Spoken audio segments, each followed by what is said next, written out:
Hello, Senior Tube. Today we're going to talk a little bit about this problem in Kentucky with Kim Davis.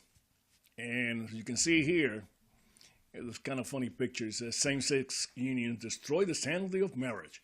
My three ex-husbands say they agree with me.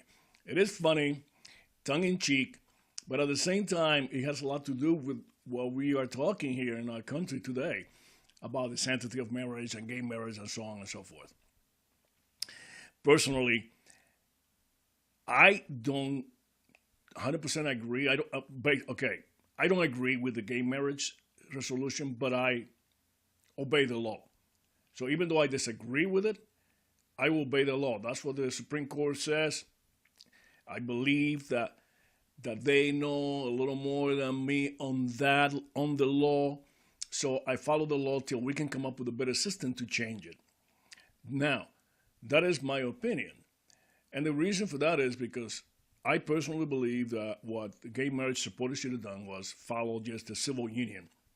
Civil union could have done everything they needed just to have, at the same time also, the states shouldn't have gotten involved into the sanctity of marriage thing. They should have just give anyone that wanted to get married a civil union certificate. If you wanted to get married, marry like the Bible tells you to do, like most of you want to be, just do it by the church. And that would be just as an efficient system as the one that we have now. And we wouldn't have created this mess. Plain and simple. Churches don't have to marry gay people. Okay? So you wanted to have that extra certificate, you could have done it yourself. I think that we could have a lot more clear path to this. But at the same time, what Mr. Davis could have done, and basically what it is that some of the conservative people are saying that as a Christian she's being persecuted, and she's not. She's not being persecuted as a Christian. She is being told what to do by the court because she's a government employee. She's a government employee.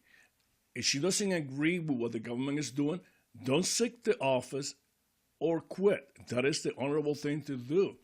Quit your job, go to work for a church organization or something like that where you don't have to do this thing.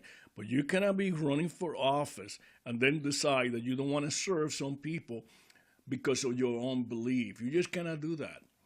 An example that's being used is Catholic doctors not performing abortion in Catholic hospitals, and that makes sense also. Then you either get fired or you quit. That is the honorable thing to do. That is the principal thing to do. But you cannot try to bring your own issues into your job. That's why if you work for IBM and you all of a sudden decide that you don't like what they're doing, say in maybe involving a war-making technology, and you quit. You know, you cannot just decide you don't want to work IBM and you sit at your desk. Same thing that she's doing. I'll give you another example. This is the more, the one that I feel has the most clarity is today we have an army that is all volunteer. So we have an all volunteer army. A person cannot join the army and then decide that he's a conscientious objector. See, you're not being drafted into the army. Same thing with this woman. She wasn't drafted to work for the government. She volunteered. She put her name into the pot. That is the main thing about Kim Davis' problem.